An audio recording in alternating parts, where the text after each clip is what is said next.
号被告林荣富涉犯强制猥亵杀人案件，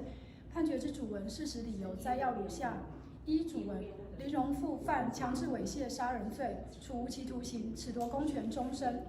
二、事实摘要：林荣富是成功大学聘雇之临时清洁工，在107年10月28号11点许，在社科院大楼南栋研究室楼层打扫时，见 A 女独自一人在研究室内有机可乘，就借故邀约 A 女前往较无人出入的社科院大楼北栋2楼諮商室内。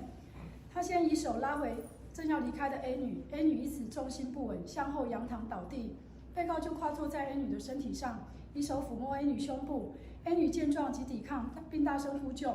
林荣富畏恐事迹败露，便基于强制猥亵杀人之直接故意，持抹布塞入 A 女的口中，并以手持续掐 A 女的颈部，长达10到20分钟。期间并强行翻开 A 女的胸罩，亲吻 A 女的胸部，以此强暴方式猥亵 A 女，致 A 女最后因脑部缺氧窒息死亡。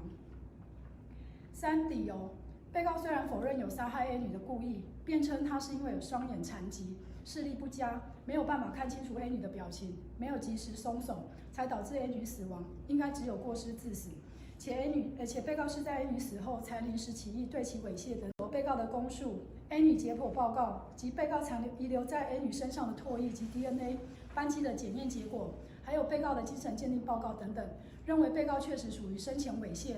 且考量被告对他跟 A 女借款情形前后供述矛盾，再比对两人同乘电梯的监视录影画面，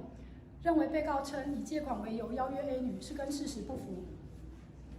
最后，法院以被告先将抹布塞在 A 女口中，再以跪姿前倾，将全身重量集中在手部施压方式掐住 A 女的脖子10到20分钟，认为被告主观上是基于杀人的直接故意，非常明确，且被告虽有眼疾，但仍然可以担任清洁工作，也可自理日常，饭后也是自行骑乘机车离去，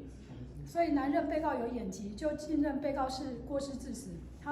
其所辩不足采信。又合议庭审酌本案的一切事证，认为并无情轻法重之情，故未依刑法第59条减刑。4、论罪科刑，和被告所为是犯刑法第226条之一第一项强制猥亵杀人罪。法院审酌被告先强制猥亵 A 女，继而剥夺 A 女年轻之生命，造成家属难以承受之伤痛，且对校园安全造成重大危害，引起社会大众恐慌，犯罪所生的损害甚重。且被告犯后说辞反复不定，否认杀人的故意，企图将责任转移到 A 女身上，以资卸责，难认他已有认错悔过之心。在参酌被告的教育程度、学经历、生活及经济状况、身体情形及审理中有向家属道歉，并审酌公诉检察官跟被害人对刑度的意见，原谅处无期徒刑，并褫夺公权终身。针对这件令人哀痛的事情，那我们成大尊重司法的一个判决，那成大也秉持对于家属的一个照顾，那持续会在所有生活跟医疗的方面来照顾家属。那由于家属在这个伤痛之余，他们希望他们平静的生活不要受到打扰，所以在这里也恳请各位媒体记者，那不要去打扰陈家家人，那让他们能够重拾平静的生活。